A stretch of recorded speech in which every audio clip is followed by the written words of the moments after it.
Hello, hello. Happy Thursday night, 7 p.m. Eastern Standard Time. Still getting adjusted to the daylight saving time change here. I'm in Brazil, and so everything is an hour closer to Eastern Standard Time, and I'm still getting used to it. Definitely been a struggle this week. What we're going to cover tonight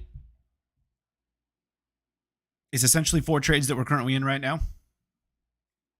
I'm going to try to show you, I'm going to try to show you when we found them, what we were thinking at the time, how they look now, and how we've been able to manage those trades.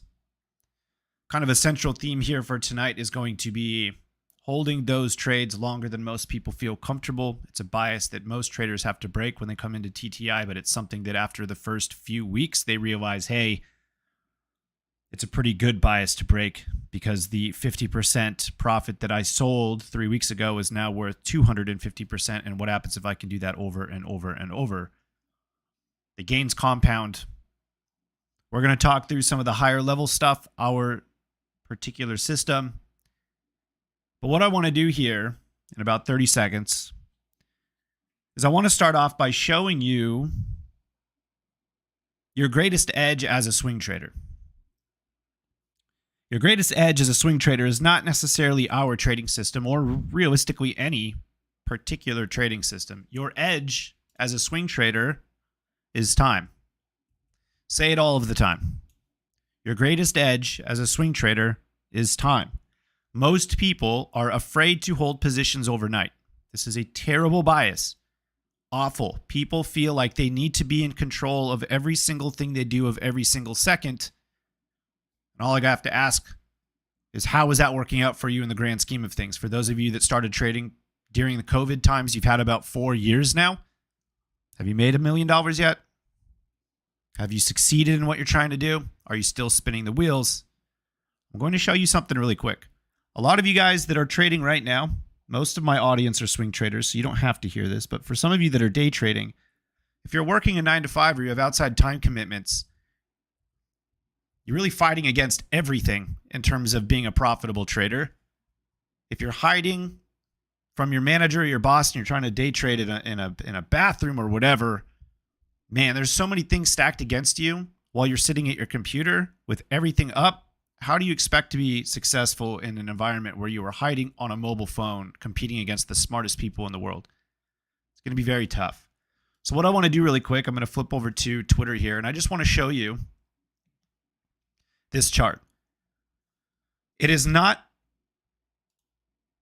bad, just put it that way, to hold your positions overnight. As a matter of fact, if we look at this really quick, and you can screenshot this, you can go back, this will be recorded, and you can read through this again. This is from 1990 until December 31st of 2021. Blue line is outside of regular trading hours.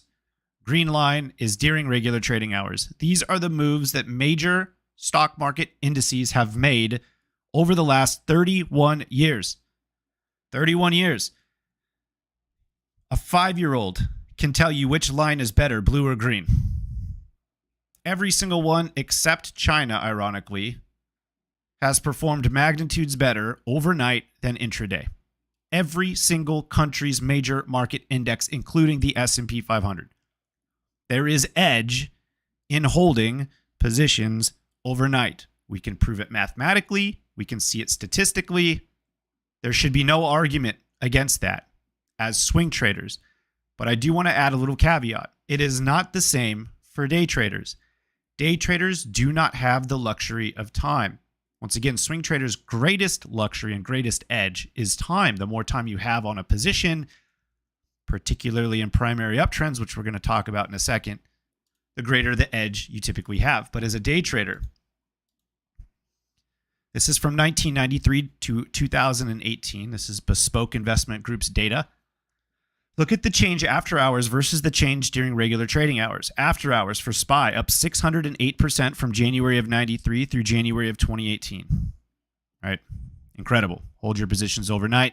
That's what you're up. What about change during trading hours? Negative 9.8. Now, that's not to say that you can't be profitable day trading. It's just to say that time is not necessarily your greatest edge as a day trader, and you probably already know that. You need to get in and out, exploit small price inefficiencies. I get it. But many traders are going to tell you that time, just hold your positions a little longer. Just do this, just do that. And that's an easy way to mask weakness. From a swing trading perspective, that is a huge flaw for most traders. You should be holding your positions longer. From a day trading perspective, it's actually probably going to work against you. All of the data proves that.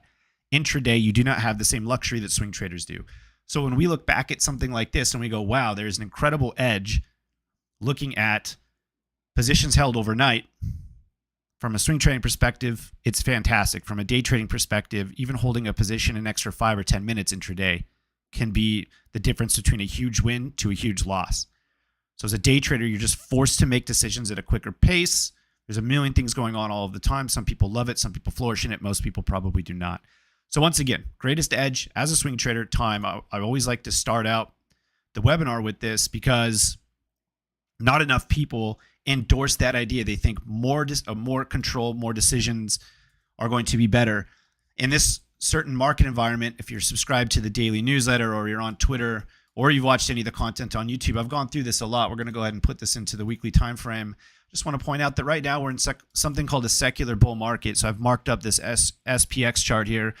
We're in a secular bull market here. It started in 2013. And from 2000 to 2013, we were in something called a secular bear, right? That primary trends were never able to really catch up and start hitting new highs. Typically, these last 10 to 15 years, and this one in particular took 13 years. The last one before that was in, I believe, the 50s or 70s, actually. It was from the 70s into the 80s, and then once again from 2000 to 2013.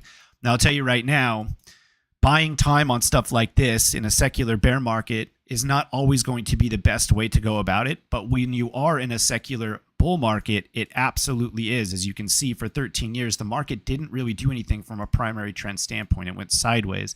I'm not saying you couldn't buy time and make money, but from a primary trend standpoint, it went sideways. After 2013, we entered something called a secular bull market, where basically buying time is your golden ticket. And we're not out of this yet. And that's the main thing here. We're not out of this secular bull market. So once again, another feather in the hat for the swing traders willing to hold positions a little longer. You're within a primary uptrend in a secular bull market. Generally, time is going to be your best friend. And realistically, last thing I'll say about this is if you think about how crazy the COVID crash was, it doesn't look like anything in the grand scheme of things. As a matter of fact, the 2022 recession, if you will, we did have 2 quarters of real GDP recession. The bear market of 2022 actually looks bigger than the COVID crash. And for those of us that traded through it, it definitely sucked. So it shouldn't be a surprise, right? So once again, in secular bull market, hold positions longer than you normally expect as a swing trader, and the edge is going to be in your favor over time. I want to pivot really quick, and I just want to give you a very, very quick introduction to the way we operate within the market before we get into the actual 4 trades that we're going to review. We do things a little differently in TTI. Number one, kind of our 3 main pillars, is only price pays. And what does that mean? It's kind of our tagline. Only price pays to us means that the only thing that matters is price, because price is going to discount all readily available information. We don't think that we're smarter than the market. We don't think that other guys have other information, even though we live in the real world and we understand that definitely people have access to information that not everybody has access to. It's absolutely asymmetrical. And if you don't believe that, you live in a fairyland. But we take price at face value. We have to. We do not want to try to predict. We don't want to try to outsmart the market. What we have is what we have. And it's also been statistically proven that prices trend. So we understand that if price is discounting all readily available information, at least to us, and that prices trend and we can identify that trend, then maybe we can actually trade that trend and make some money. So that's where we focus as technical traders. It's only price. We don't care about fundamentals. We don't care about what's going on globally. We don't care about macroeconomics as much. We just care about what are the major indexes doing, what are the major stocks that we're trading doing. Everything else is just noise, right? The next portion is absolute and relative strength. And I think that that second portion is probably going to catch some people off guard. So absolute strength is an obvious definition, right? Absolute strength is if something is going up and you're bullish, you want to buy it. I mean, that's it. If it goes up, congrats. You bought it, you got long, you made a couple bucks. If you're shorting, when something's going down, you're going to make a couple bucks as well. That's absolute strength. We get it. But relative strength is kind of our hidden weapon. It's not only what we do inside of TTI, and we're definitely not the people that championed this idea. Papers came out as early as 100 years ago talking about this concept of relative strength, but it really started to gain popularity in the 70s and 80s as kind of a juxtapose to the efficient market hypothesis that has dominated the major financial institutions over the last like 60, 70 years. But it's, by the way, efficient market hypothesis post GameStop and AMC slowly starting to lose favor, which is fantastic because I think all of us understand that the market is anything but efficient. If it was efficient, there would be no edge realistically for traders whatsoever. And obviously we have edge, right? We see it every day. So this concept of relative strength here, I argue, is more important than absolute strength because anybody can figure out a trend. If something's going up and you're not dumb enough to try to short it, you could probably make a couple bucks. If something's going down and you want to short it, you'll probably make a couple bucks as long as you're not tempted to buy the dip all the time, particularly in bear markets. This concept of relative strength, what it's going to do is it's going to allow us to find areas of the market that are outperforming other areas of the market. So for example, right now, SPY is in an uptrend, right? We're up off of the all-time high break. Everything pretty much is flying up. It's kind of been a murky last week and a half, but for the most part, most things are doing pretty okay into 2024, but we're not focused on what SPY is necessarily doing. If SPY is up 7-8%, we want to focus on the things that are up double or triple that if we can find them. And there is edge in that. We can use sector, industry, market cap trend to find where the biggest movers are. So this concept of relative strength is giving us an opportunity to outperform the benchmark, and which is the goal of a trader. If you're not trying to outperform the benchmark, just go buy the SPYs and the Qs and be okay with what they're doing. They had great years last year. They're probably going to have great years this year. It's the fourth year of a presidential election cycle. All the stats say they're going to have a great year.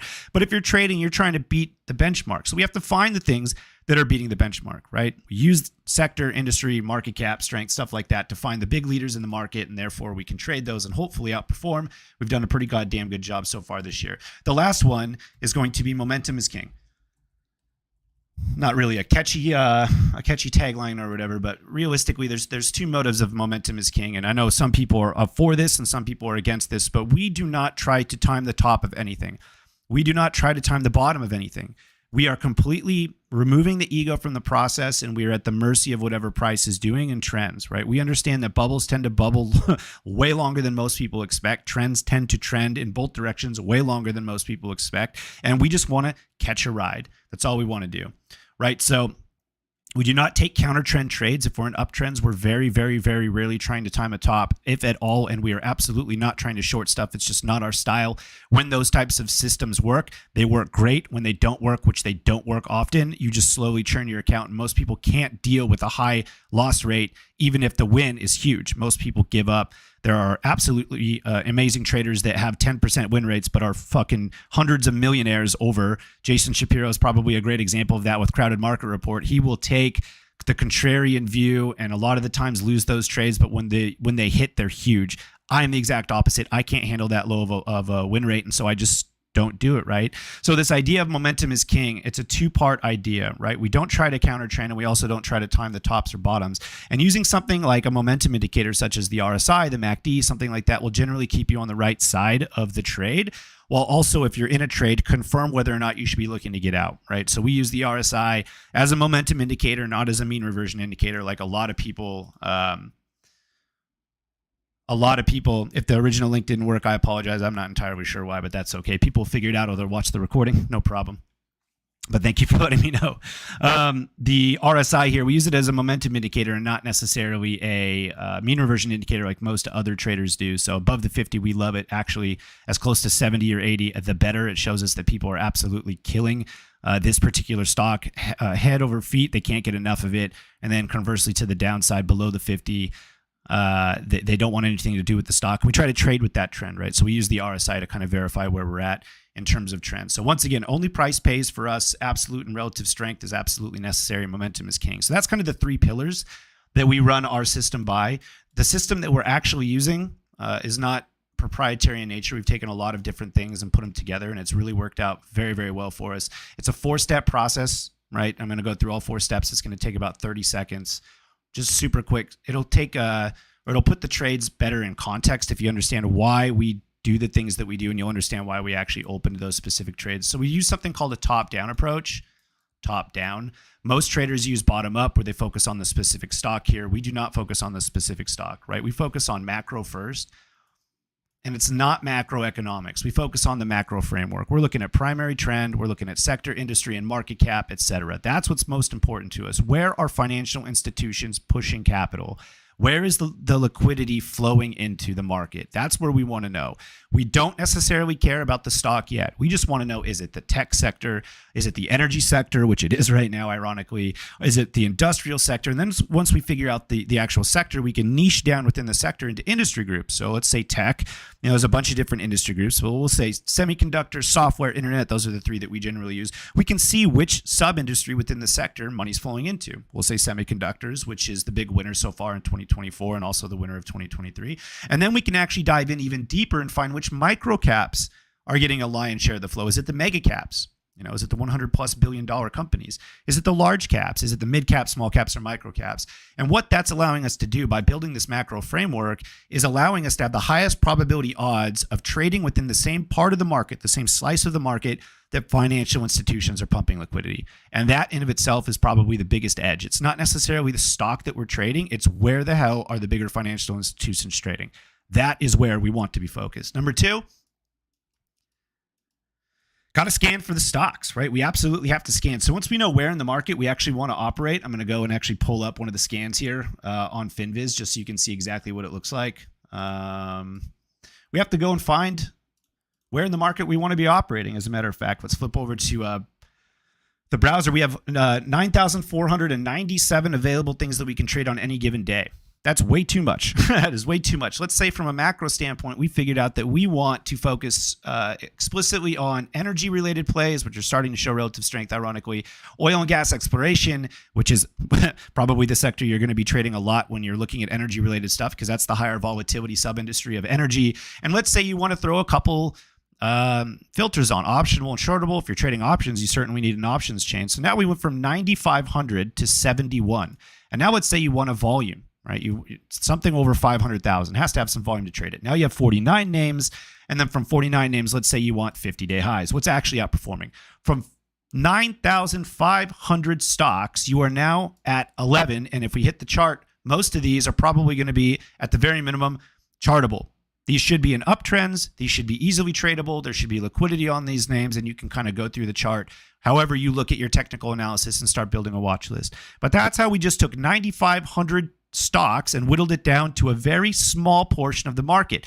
Strength, absolute, sector, industry, optional and shortable, average volume. And there's a million things you can do here. Just use this as an example. But that's step number 2, right? You need to be able to scan for that stuff and whittle your list down. Number 3 is the actual technical analysis, which we're going to go through in a second live with the 4 trades that we're going to be looking at. However you trade, completely up to you. You're going to notice that our specific system, we did not reinvent the wheel. I think I could teach a 10-year-old how to trade the way that we trade based off of charting. It's not complicated. What it does take is discipline. The hardest part about trading is not finding the breakouts and like where to find the winners. It's how to manage the winners. That's going to be your hard part. So you're going to see the technical analysis in a second. And then the last portion is actually going to be the options chain. So these two, I want to point out really quick, these two are less important than these two. I need to continue to stress that from a top-down approach and within what we do, we focus more on the macro than we do on what the actual stock is that we're trading. And for most people, it makes no sense. But the statistics behind the macro framework of sub-industries and sectors and market caps showing strength through financial institution liquidity are so high that if we whiff the TA portion, let's say we go and we buy a stock that's not showing relative strength. Let's say we just go and buy a random semiconductor stock as the semi space is going nuts. We're probably going to make some money. But it's not going to have anything to do with the fact that our TA was great. It's going to be due to the fact that the macro was great. So this portion is allowing us to go and find that relative strength. So of all of the different semi-names, which one do we actually want to trade? Can we set it up into an actionable plan that will give us a 4-to-1 setup or better? Can we identify risk levels, etc.? And then the options chain for the guys that are trading options, you need liquidity. If you're actually trading, if you're not just a fin-twit millionaire that scams their followers by using them for liquidity, or you don't actually take the trades that you're tweeting out, which happens all of the fucking time, you need to find areas on the options chain that have volume and open interest to allow you to actually buy the contracts. So inside of TTI, there are plenty of trades that we find that pass all 3 of these, And then we go to the options chain and it's barren. There's zero open interest. There's zero volume. And you want to know what happens to that trade. It either gets canned entirely because you can't play ball if there's no options chain available, or we take it as a shares trade if it's a really great setup and the ADR is high enough, right? If volatility is there. You absolutely need to have the options liquidity there as an options trader, or you can't play ball. That's a little fun fact. If you ever find somebody that's saying they're trading something and you go check the chain, you're like, how the hell is this guy trading it? There's no open interest or volume, probably because they're not actually trading it. Okay, so that's it. You got the three pillars. You got the napkin description of our top-down approach macro scanning TA options chain. I proved to you, hopefully, at least a little bit, that holding your trades longer than you reasonably expect them to is probably in your best interest as a swing trader, and as a day trader, it's probably not. So all of the things that you're about to see right now are strictly going to help you as a swing trader when I talk through the management of these trades, not necessarily as a swing trader or as a day trader. Swing traders only, right? We're in a club of ourselves. Sorry, day traders, I love you, but it's not going to work out, man. I'm happy for watching this, though. It's never a bad thing. What we're going to do now is I'm going to pick out some of the trades. We're going to talk through some of them. So give me 1 second. I'm scrolling through our market research portal to find the first one here. We're going to talk through Robinhood because this is the most popular one right now. Everyone's trading Robinhood, and it's up big for us. So why would I not cherry pick this? Let's start here. Here's our Robinhood trade. So over the next like 20, 30 minutes, we're just strictly going to talk trading. I have chat up on YouTube. If you have any questions and I happen to see it and it's about the chart that I'm talking, I will try to answer them. Try to keep questions on the charts, though, that I'm actually talking about. Let's start with Robinhood. Pull up the chart. So this is what we were looking at. For those of you that are watching this that know anything about Richard Wyckoff or Stan Weinstein, which most of you should, if you're subbed to my channel, my most popular video is Here's How to Trade the Wyckoff Market Model. It's a fantastic video, but that's the one people love. So here you go. Here is your potential accumulation into a markup period. For those of you that went a little bit further and watched some of the previous webinars on our big win on ARM, etc., which we're going to go over again roughly here, this is a potential stage 1 into a stage 2. That's it. It doesn't have to be any harder than that. So this is what we were looking at. We'll go through it in a second live.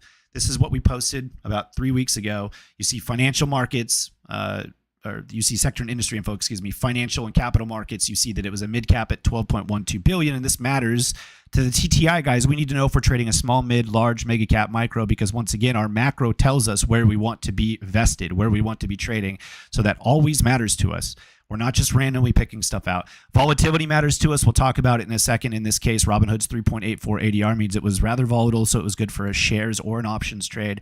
The risk on level, which is our entry, the risk off level, which is our stop outs, and then our take profits. You can see 13, 5, 12, 17, and 23. And right now we're up and over 17 and pressing into the 20 area. So PT number 2 might be coming up. The actual play, the August 16th, and this is what I want to focus on in this particular webinar.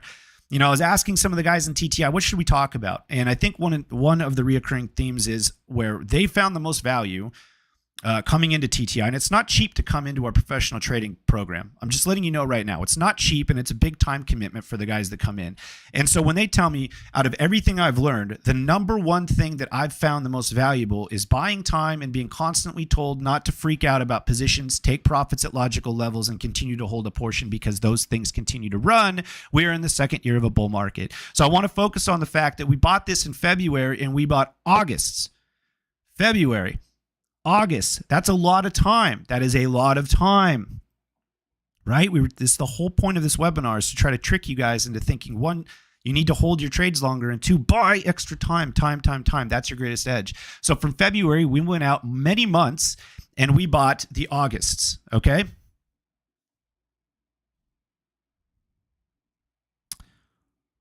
Many students are alive. I can't do anything at this point. It's already streaming. They're going to have to figure out the link thing themselves. I'm not entirely sure why it's posted on a different stream. They should just go to the YouTube channel itself, and the live is going to be on the YouTube channel. I apologize.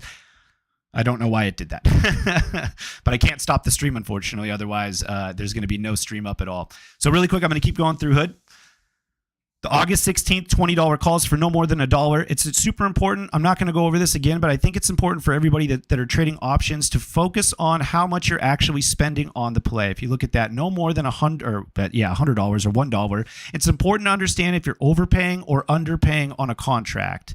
So if you don't know how to do that, I don't want to focus on the webinar about that, but every single brokerage software that is worth a damn should give you the opportunity to go and look at the contract pricing history.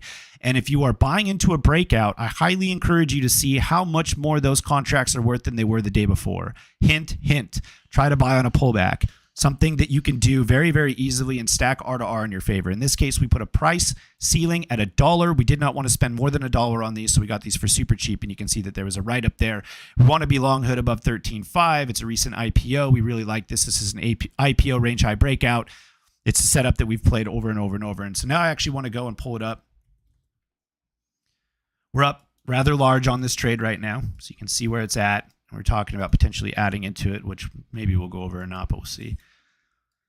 Here's the actual trade now. And where I think you're going to get the most value on this in this webinar is, what do you do when you find yourself in a situation where you got the breakout, right? We got the Augusts, we got the $20 calls, and you can see very easily that it worked, right? The trade worked. 2 or 3 days later, it was up and pushing in towards the white space halfway through our price target. The biggest edge you're going to have as a swing trader that has bought time on contracts is not arbitrarily closing your trades. It's something that I have to break in nearly every single person's, when they come into TTI, one of the worst biases they have is they go, man, my trade's up like 70%, for example. This is insane. I'm out. And I go, why? And they go, well, I was up 70%. And I go, what does 70% on a contract have anything to do with this? Nothing. It's not a one-to-one move. That's part of the allure of trading options. You can use a relatively small amount of capital and turn it into a very, very large win while limiting your losses if you're not an idiot. Whatever you pay for the play in calls, if you're longing them, is your max loss. So you should be okay with that. You can take a relatively small amount, turn it into a lot if you're in the right types of trading situations. So what we do in TTI is we focus on a 3-tiered selling system. And this is where the magic really happens. The first sell is going to be cutting half, if my F key will work, at 100%. So this is a great question. Everybody inside of TTI, after like the first 2 weeks, they get it. But when they first come in, they're like, this is insane. I don't even get it. And outside of TTI, people are like, it makes no sense to me. How can you not take profits until after 100%? Mathematically, we're not taking profits arbitrarily on the way up. We're waiting for the price target to get hit that we have based off of the technical analysis. And that's what I think most people make a disconnect between trading options and using TA. If you're using technical analysis to find a level that has a high probability chance of being hit, you are doing yourself a disservice by closing the trade early. You are not allowing it to maximize its full potential profitability. If you have a line on the chart and you say there's a good chance that the price is going to get there, let the fucking thing go to the goddamn line. Let it go. If it doesn't go, manage it. Or if you have a problem with how you're drawing your line, fix it. But by just arbitrarily cutting it early, you're going to effectively lose all of the edge that you have within that technical trade. So what we're doing here through the power of options, which you don't get from an equities trade, we use something different in equities trades, but from an option standpoint, by cutting half at 100%, mathematically, you are removing what? Your initial position. So if you cut half at 100%, you are removing all account principal, all principal risk from the trade. At that point, you have 50% of the trade still on. And what is it? House money. When everybody's 21 years old, what's like the fun thing to do in Vegas, right? Go to the roulette table. You have $200. You slap it down on red or black. You double your money, you put the $200 back in your pocket, and then you walk around with an extra $200. In the perfect world, that's how it works. And then when you lose that $200, which everybody inevitably does, you don't feel as bad because you still have the original $200 in your pocket. This is the same idea. This is not something we came up with. I was just talking to guys in TTI before coming on. This is a George Soros concept that he made very popular. He says if you can trade using profits, your emotional aptitude throughout the trade completely changes. You're able to withstand pullbacks and whipsaws and consolidations because you're not risking any of your money. It's only the money that the market has already given you.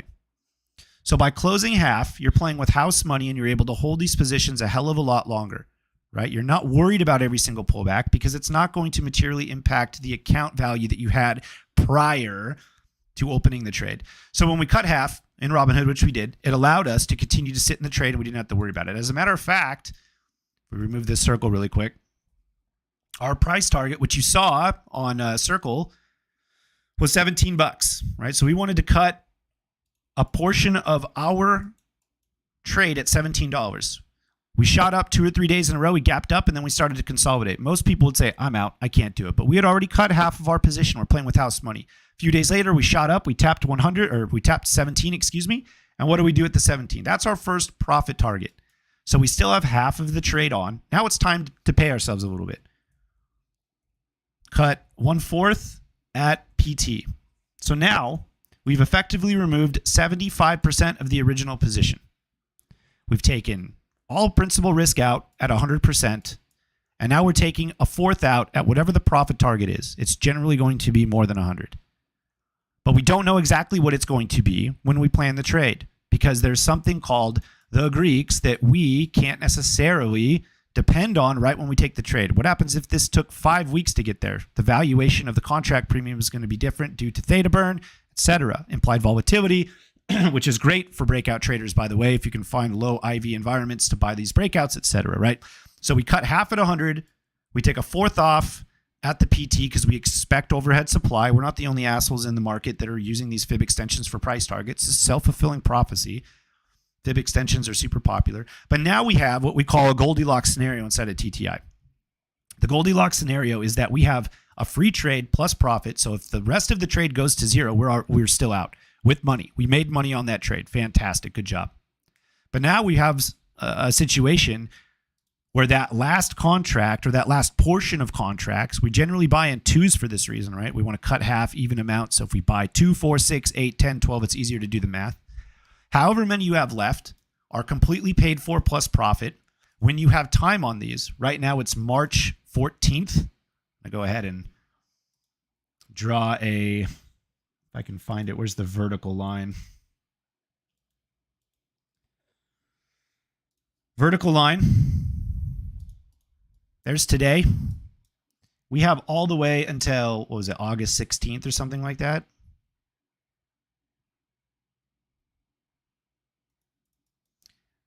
All of this time to let Robinhood do whatever it wants, and we have no risk against our account, and we've already taken profit. We are in primary uptrends in a stage 2 breakout in the second year of a cyclical bull market, in the 11th year of a secular bull market. Why the hell would you want to close this early? There is literally no risk against you except unrealized profitability. There is risk against you by closing it early, though, something that nobody wants to talk about because it's hard to quantify. It's called opportunity cost. For those of you that took math in high school, this should ring a bell. The opportunity cost of closing profit now and locking it all in versus what you could potentially make by letting the contracts continue to go in the direction of the underlying trend is fucking huge by the end of the year. If you catch these things early and you have time in primary uptrends, try your hardest not to close them early. Try. I'm telling you, your biggest wins are going to come from letting contracts run when you find yourself in this Goldilocks zone where you have no risk and you've already taken profit. At this point, it should be stress-free trading, what we say, right? I will expand on this really quick because it's something that I talk about all the time, and I really do think that it's a big deal. Your biggest losses are not going to come from your losers. Once you get over the fact that you know how to chart and find a breakout, which any 10-year-old can do after about 4 weeks, if you still can't do it, you really got to ask yourself what you're doing. Does not take long to figure out where in the market things are moving and being able to draw a box and buy the box breakout. That doesn't take a whole lot of time. What takes time is learning how to manage your winners, to not close them early, to not hold your bad trades, your stop outs too long and close your winners too early. It's everybody goes through this learning phase, including me. Everybody has this same problem. They close their winners too fast. They let their losers go too long. The risk to reward is flip-flopped, and you eventually bleed out an account to zero or very, very low. Your biggest losses are not going to come from your losers.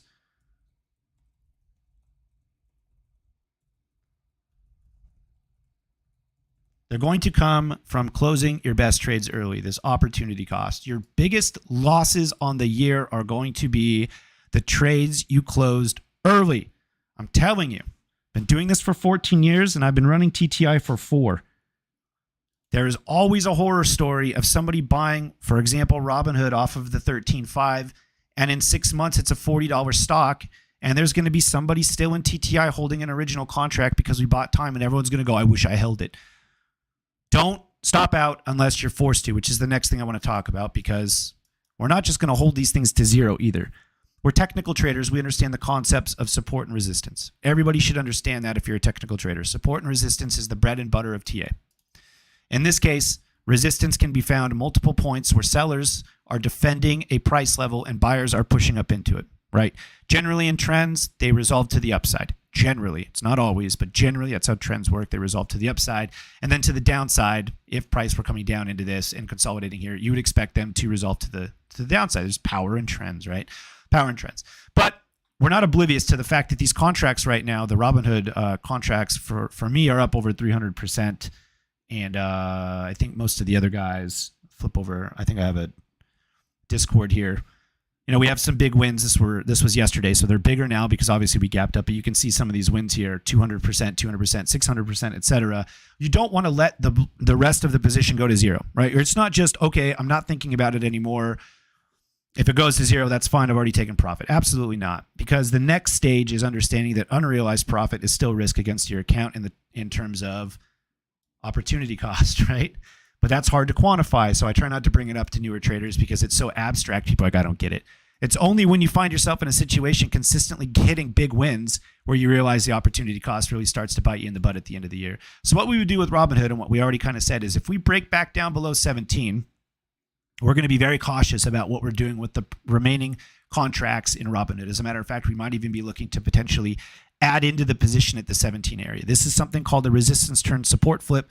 Once again, it's very basic. We can identify a little bit of volume there through the VRVP indicator. And so what we'd be looking to do is have buyers come up and fill the void that the sellers had before. That's all it is. So if you ever have your level 2 data up, if you're intraday trading or if you're swing trading and you're bored and you're staring at it, what you're going to see on any time frame, the 1 minute, 5 minute, 1 hour, 4 hour, daily, weekly, is you're going to see sellers step up, huge sell walls beating against buyers here, and then eventually it eclipses, it crumbles, and then what you're going to see are the buy side walls come up and start defending that position. So on a swing trading scale, what we would expect to see are buyers stepping into the 17 area and defending the previous sell wall. It is now a buy wall. That gives us reasonable confidence that if Robinhood came down and tapped 17, just like magic, it's eventually going to bounce and continue its uptrend. If it doesn't, it's technical trading. We work in a probability world, not an absolute world. The only absolute is that you're going to get fucked eventually and you're going to have to pay taxes on it. Is that if we break below 17 and we're back within the range, we have to ask a question. Is it still worth holding the original position? We're up multiple hundreds of percent. If this thing does fall back all the way down till 12.5, those contracts that were up 6, 7, 800% are going to be worth like nothing. They're going to be worth maybe 50% or something, and that's going to take a lot of money out of our unrealized profit column. We don't want to do that. So if we start breaking levels to the downside, we're going to probably make the difficult decision to cut the great trade early, and then if we want to get back into it on an additional breakout, we will. So that's our game plan for Robinhood. We have multiple scenarios on how we're going to play it, but understand that it's more complicated than just identifying a level and buying the breakout. It's infinitely more complicated once you're in the great trade to manage it and always have an understanding of where are we in this trade? What are we going to do if it does this? Should we do anything at all? Should we be over managing this? This is how you turn solos into home runs and home runs into grand slams. So Robinhood is a great example of that. Like I said, we have plenty of time on this. We'll see where it goes. Today's gap up was encouraging, but obviously the pullback along with the rest of the market sucked. Thank God, because of applied volatility also popped up today that the contracts actually gained, even though we pulled back a lot intraday. So that was something that was fun for us to be able to do. Hold through these gap ups, by the way, is a hallmark sign of a swing trader, right? That's what we play for. We like those gaps. Overnight gaps are what swing traders strive to get. Next one I want to go through, which we're going to go through a little bit quicker, is the cart play. I'm going to show you what cart looks like really quick on TradingView. If you're watching this from Simple Stacks, you probably grabbed this exact same trade either with us or with Garrett. It was a fantastic setup. It doesn't have to be any harder than this. We call this our IPO range breakout high. It's the exact same setup as Robinhood, except Robinhood had more time to have a markdown period. Cart IPO'd in 2023. Robinhood IPO'd in 2021 or 2022. I don't remember. But here we have Cart. We have a multi-month consolidation range at the bottom of a very quick markdown period. And what we like to do here is, once again, we like to identify that financial institutions are accumulating. I got to tell you something, guys. Retail traders do not influence stuff like this. We do not have the volume to push this type of buying pressure. We just simply don't. When you can find huge areas of volume, that is not retail participating. That is not retail, right? Especially at a valuation right now of $9.52 billion. That's just not us. That's financial institutions accumulating a position while keeping it within a tight range. So here's your little stage one accumulation quick rundown. We want to own it. Once the financial institutions say we're done accumulating, it's time to let this thing fly. And we know exactly where that's going to be by drawing this proprietary gray box at a point where previous resistance was hit 3 times, and we just buy it. It really doesn't have to be any harder than that. As a matter of fact, I can show you the exact trade idea that we have written up in the market research portal. Once again, here was the chart, and this was actually given to us by one of our traders inside. He's an intern, and his name is Matt. So Matt, thank you for this incredible trade. It's turned out to be a 200 to 300% trade so far, which is awesome. This is a hallmark trade that we've taken over the last 12 months. I mean, seriously, you can just, these are still in the market. This specific setup is everywhere right now, and it's worked for 12 months. So if you take the 2 things away from this webinar, it's hold your positions longer and manage them effectively, and go find this specific setup. We call it our IPO range high breakout. It's everywhere right now, but you can see once again the sector and industry, the market cap with the volatility. This is a little bit bigger volatility-wise at 5.56. I think Robinhood was 3 point something, which means this just moves more on an intraday basis. So there's a little bit more opportunity / risk, depending on how you look at that. We have our risk on level, our entries at 28.5, our risk off level. We want to stop out below 26.5. Our take profits at 32.5 and 39. We have the play, the July 19th, 35 calls. So once again, we opened a month ago and we bought July's. We opened at the beginning of February and we bought July's. Plenty of time on that for no more than 250. Once again, we went back and looked at the options contract history to make sure that we weren't overpaying for the play. And as a matter of fact, when we went to open it, we were pulling back, right? And we love in TTI to own pullbacks. That's what we want to do.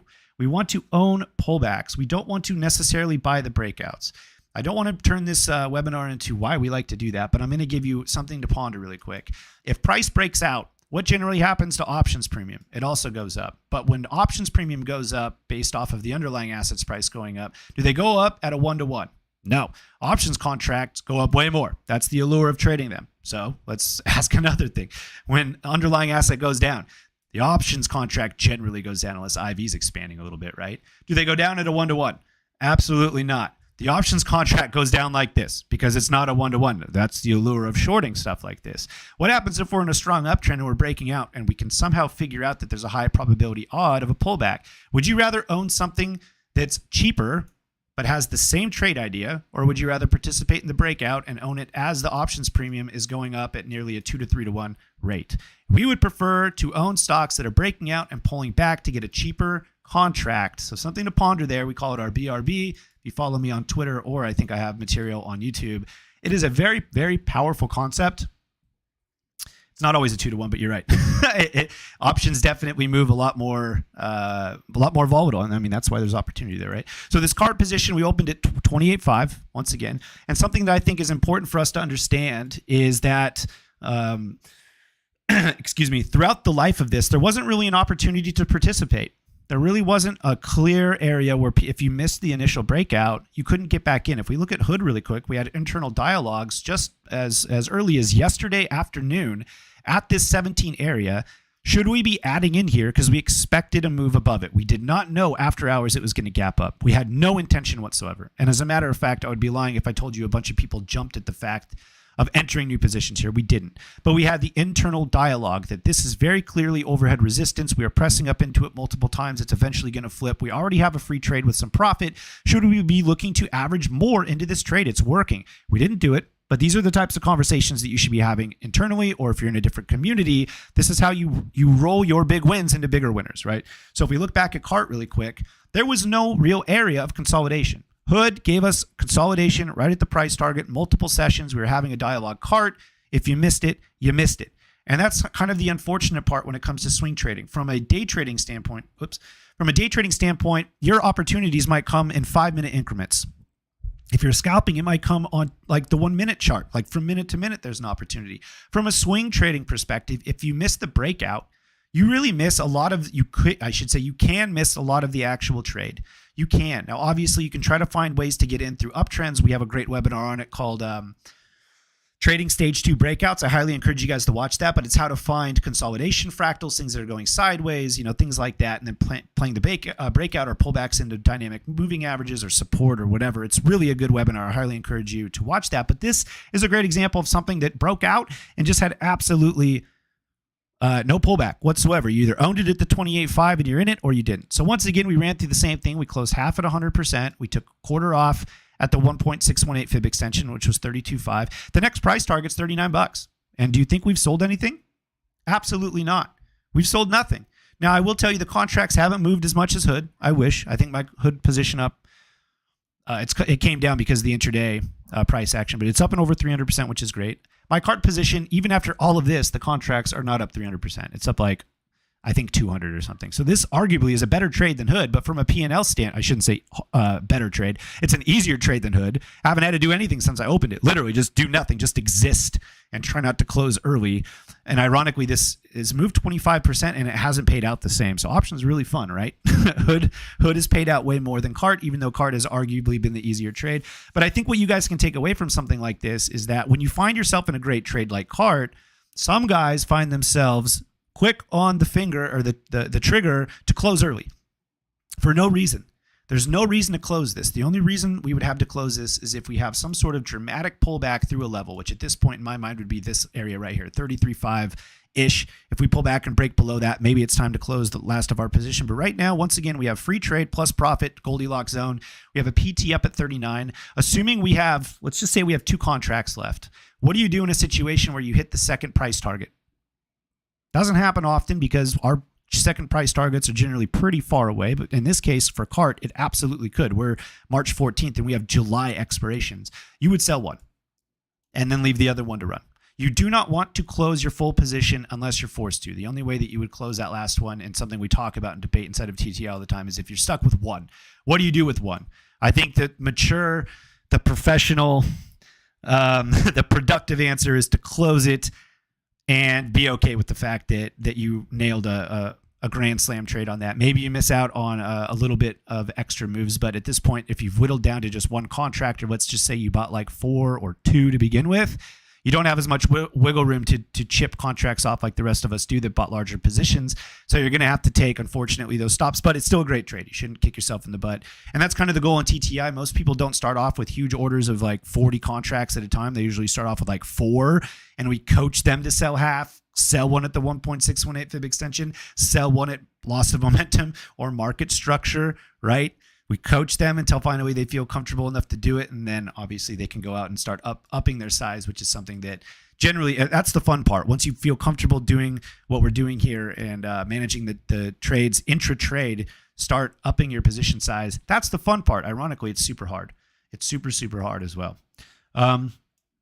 Would you just let it stop out as you were letting your stops move up? I personally would. I come from 14 years of equities trading, and I love just using trailing stops, and that's exactly what we talk about inside, Scott. I know that you've been there for the conversation as well. I just slide stops up based off of up days. It doesn't have to be. It's not a science to me. It's an art. I've run every single type of exit system you can imagine. Chandelier exit systems based off of volatility bands. I've used Bollinger Bands, Keltner channels, Donchian channels. I've used dynamic moving averages. I've used VWAPs, and nothing in my mind has ever worked better than just every update, chip the stop up a little bit. On a down day, don't move it. When the trend's over, you're going to know it and get stopped out. That's generally what I do. I don't try to time the top. Sometimes those huge wins turn into just wins, but that's the price of doing business in the market. You can't nail every single one perfectly. Generally, though, it keeps me in the trend a lot longer than most people, and those wins do get outlandish in certain regards, and they make up for some of the stuff that maybe I stop out of a little too early. We actually only have about 12 minutes left, so let's go through app. This is a fun trade. This is a fun trade because it wasn't me that actually came up with this. It was a member. Shout out Krista. This was her first real trade that she put out for us. So one thing we do inside of TTI is we encourage, once you kind of feel a little confident about what you're doing, right? On Sunday nights, we all have a little powwow, and we run our full Sunday night strat session. And this Sunday night strat session, we break down all 4 steps, the macro, the scanning, the TA, and the options chain. And we actually plan all of our trades together, and then we kind of vote on which ones make the most sense for the week. So we always have like 3 to 5 trades at the beginning of the week of like, this is what we're looking at. Once those hit our risk on levels, we're taking them. And this one actually came out from Krista, who is still relatively new. She's only been with us for like 4 or 5 months, and it takes a lot of courage to step up and say, I like this trade. This is what I want. In a room filled with people that have fucking 7-figure accounts, sometimes you feel like a fly on the wall. So shout out to Krista, because this trade is up 500%. So let's talk through it really quick. You can see kind of the overarching idea here. It's the same trade idea that we had on Uber. It's the same trade idea that we had on CrowdStrike. We cut the chart in half. It was a recent IPO. Cut the chart in half, own above it. Does it have to be any harder than that? I don't know if there's any technical. I don't know. Someone's going to look at this and be like, you got fucking lucky. Maybe, but it worked with Uber as well. We just cut the chart in half and we bought the upper side of it. We literally at the time we said above this seems pretty bullish and below that seems pretty bearish. We've done it a lot in this bull market and it's worked out. So back to app really quick. Let's look at it. So this is what we're working with right now. Let me go and pull it up on the market research side of it. And let's look at it, because once again, this is I think this is, other than ARM and maybe some of the hood positions we have, this is our biggest win on the books right now. So shout out Krista one more time. Here's the actual chart we found when we were looking at it. So once again, let's look at this. This was not an easy trade. I want you to look at the stop. I want you to look at where we were going long. We wanted to go long above like the 46.5 area. I believe we're going to see the risk on in a second. Look at the massive risk to reward. It was an 8.8 to 1 risk to reward because we were playing a stop right underneath the low part of the fractal. So the 786 fib told us to get out at the 37.35 area. And just for mathematic purposes, for any of you guys that like numbers, if you enter at the 1 on a fib extension, you take profit at the 1.618 totally, and you get out at the 786, you're going to have a 2.8 to 1 risk to reward every single time. Every single time, right? So if you're looking for like a 3 to 1 setup, that's generally a great place to start. By the way, for all of you guys that don't know, a break-even win rate on a 3 to 1 system is 25%. So if you find yourself fucking up a lot and losing a lot of trades, just look for bigger risk to rewards and start going for those. You can mess up a lot and still make money over the long term, assuming that you don't have leaks in the edge anywhere else. So anyway, here's that massive setup at 8.8 to 1, which is just absolutely huge. And let's actually look through it really quick. Technology and software was a mid cap at 3.5 ADR, so our risk on was above 45, risk off below 42.5, 67. We were grabbing the, once again, July 19th, $65 calls, no more than 250. We bought these well over a month ago. It's not going to update till it says 2 months ago. But we bought these in January, I believe, late January, beginning of February, and we bought July's, right? So once again, pushing this to you guys, buy time. It's fantastic. You have a lot more breathing room and you're not going to freak out about every single move on something. You can see right here the commentary that went about it. App broke above a 4-month consolidation base, which gives us conviction on the 45 area to act as support. One of the best setups we found. Represents a big risk to reward anyway. You kind of get what we're going with this. If we actually look at the play, though, I want to point out, and I'll be the first to tell you that I'm the only asshole in TTI that screwed this one up. We broke out and then we pulled back. Now, everybody inside of TTI, we're all discretionary traders. Nothing is systemized in the fact that we have algorithms making decisions for us. And there's edge in discretionary trading if you have edge in general, right? Every trader has the own power to make their own decisions. That's what discretionary trading is. And there's a lot of edge in that in a world dominated by algorithms and high-frequency trading firms that are trying to exploit discretionary decision-making processes. If you think like a bot, you're probably going to trade like a bot and lose. So don't do that. For example, putting stops at nice big round numbers. Like me, I did that in this particular trade, and I cut off 50% of my open position in app. 50%. So I do want to point out that I'm not necessarily cherry picking positions here to show you guys. I'm trying to show you like some good examples of holding trades longer, how to manage these things during wins, but I'm going to show you somewhere where I screwed up app trade. Every single person that took this trade inside of TTI, which I think an overwhelmingly large amount of them, probably 75% of the guys inside of the trader development program and on the market research portal side, a bunch of people took it as well. Nobody stopped out except me. I was the only guy that stopped out on the pullback, but I stopped out half of the position. So I want to point out it's not all lilacs and daisies and flowers when it comes to buying breakouts as a swing trader. I got caught in a nasty pullback and these things went down 50% almost immediately. My position, it pulled back 12%. I top ticked it. Just want to point out, I got the worst fill, I think, in the entire group. So I always joke around in TTI. If there's one thing no one can blame me for, it's using my followers as liquidity. I very routinely get the worst fills in the goddamn group. Kind of irritates me a little bit, but that's okay. I top ticked this trade. I paid max. I think I actually paid a couple pennies over the max allotted cost for this. And almost immediately, I was down 50%. Now, I'm the type of guy that very rarely deviates from the system for two reasons. One, I have so much actual data of trading this that it's kept me out of some really bad situations that if I would have overrid them, I could have taken what we call shark bites in the account, which could have potentially put me out of being able to exercise on the next few positions because the account capital would be too low or whatever, right? It's just not great trading. But two, from an educator standpoint, I have to set a good example. So if I said I was willing to stop out below 42 or whatever it was, I have to. I absolutely have to. Once I start bending the rules, other people start bending the rules, and other people don't have the same type of experience as me. So I cut half. Other people didn't. We had an internal conversation. The internal conversation was literally that. I'm stopping out to be a good example, like literally a Discord, and I stopped out. Of course, the next day after I stop out, we get this gigantic candle to the upside, and we start breaking back up and over 45. And the primary trend, which although was not necessarily up, it was sideways. I want you guys to focus on, and this will probably be one of the last things we talk about here. We talk about how momentum is king inside of TTI, and I hope you guys take something away from this. This RSI indicator for us is not a mean reversion indicator. Most people want to, buy the 30, sell the 70, buy the 30, sell the 70. I want to tell you something really quick. It's not the most efficient thing to do in a bull market because things aren't generally going to oscillate to oversold in strong stocks, which is our MO. We want to buy strong stocks. Last time app was at 30 was in December of 2022. So if you would have bought the 30 and you would have sold the 70, you would have sold it for an 84% move, which is absolutely great, don't get me wrong. But then you would have missed the entire thing because you would have waited for 30. You would have waited for 30, you would have waited for 30, and you never would have got it, right? So you sold for an 84% profit, and just to rub salt in the wound, because I hope somebody did it and they're watching this, probably not, you gave up on them near 600%, maybe even more in the long run. So we don't use the RSI or momentum indicators in general as mean reversion. Instead, what we do is we cut them in half, just like we did with this beautiful chart.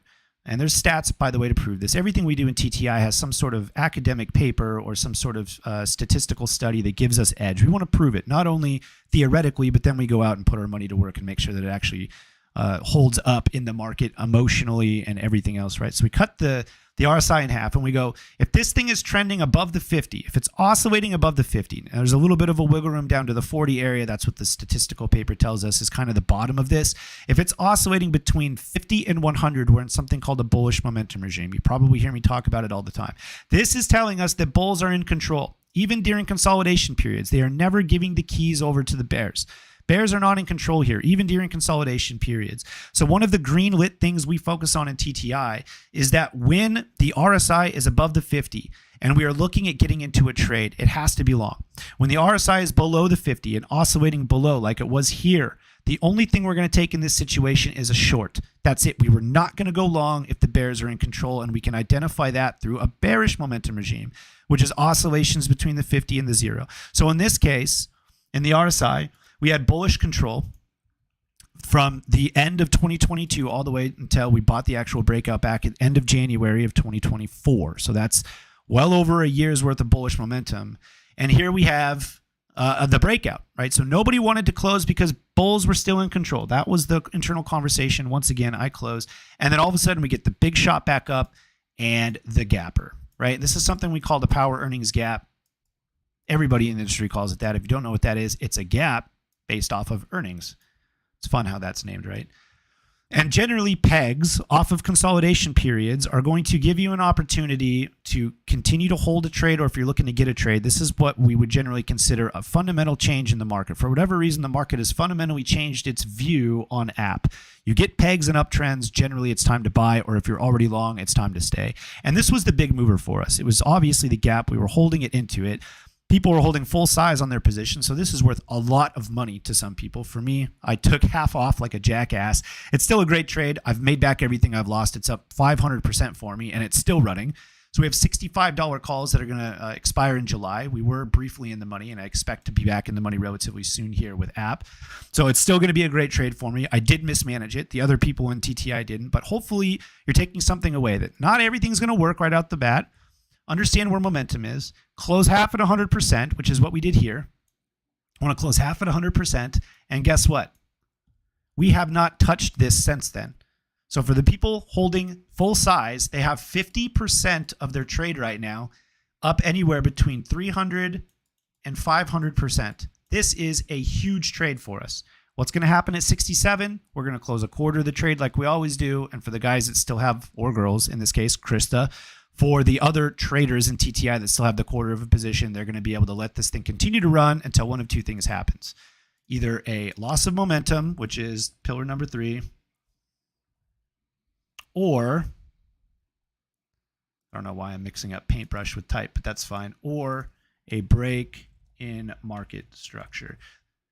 Let's be honest, we're holding July's. Probably not going to hit 102 based off of the fibs. I think we can all agree on that. 67 is a pretty good opportunity to take some profit off. At this point, it's discretionary. The last quarter of the trade is going to be taken off at any sort of loss of momentum, which is, like I said, it's discretionary. We have internal conversations if we start to see some sort of the RSI starting to diverge, which it is actually right now. But if we start flirting with the 50 and it looks like maybe bears are in control, or if we see some sort of key moving average starting to even out and then potentially even slope over, or a break in market structure, meaning if we break levels. That's all that means, right? So if we have some sort of reasonable support level, which in app we don't really, I guess we have right here. If we break that, we're going to get out, right? And if we're up at 67, at that level will probably shift up to 67. So the name of the game is to try to stick into these positions, take profit at logical levels. Don't close early for any reason unless it's being told to, to do it to you from a technical standpoint. Don't try to time the market. Your singles are going to turn into home runs a lot more often, but manage them. Turn them free at 100%. It allows you to have the luxury to make these decisions without worrying about account capital being lost. Guys, we covered a lot of content tonight. It was actually really fun. Answered some questions there. I apologize earlier about the stream. I don't know why it's on a different link. If you're interested in this market research stuff that I was showing you earlier, the link is in the description below. All right, so we send out 1 to 2 emails per day, kind of giving you general updates on what we're doing with trades, market ideas, etc. These trade ideas are really awesome as well. We kick out 5 to 10 per week, depending on how good the market is or bad. Here's one we just took on NU at an all-time high breakout. If you're following me on Twitter, you probably saw this one. These go out to your email, and if you download the app, they actually get kicked over to you live on your mobile application as well. And you get all of the pertinent information once again. Why we like it, all of the information that you need to be able to succeed, including the options play, the entries, the stops, the take profits, etc. You're going to know exactly why you're taking the trade, and if you don't like it, don't take it. But it's a really great way to take trades with us and also learn our system without having to commit to a full year. Quarterly memberships are available. Link is down below. And if you are looking for a more personalized experience, we do offer the full year professional development program. You have to apply to get in. You have to have a quick conversation with me to make sure that, 1, I can help you, but 2, we're on the same page, right? That's the whole thing. We have a vigorous 6-day per week regiment. We trade live every day. On Sundays, we prep together, strategy sessions, trade reviews. I actually see your trades, right? So I do journal upkeep for you and force you to focus on it. It's an expensive 1-year commitment, but it has the highest success rate. So all of the big wins that you see on Twitter that I post are generally coming from the guys inside of the Discord. I don't fuck around. I expect you to do really well, but you can also turn around and put that expectation on me as well. So if you're interested in that, that's also down below. You can apply for it. If it makes sense, I'll reach out to you. If it doesn't, I will also reach out to you, but tell you, sorry, not yet, but hopefully guide you in the right direction. My name is Hamilton. Here at the Trading Initiative, I appreciate you guys taking the time out of your day to watch this. If you liked it, please like and subscribe. Leave a comment below on anything, including what we want to do for the next webinar. Thursday, not this upcoming Thursday, but next Thursday, we're going to run another one of these. All right, I hope you guys enjoy your Thursday, and I'll catch you in the Markets in Focus video tomorrow. See ya.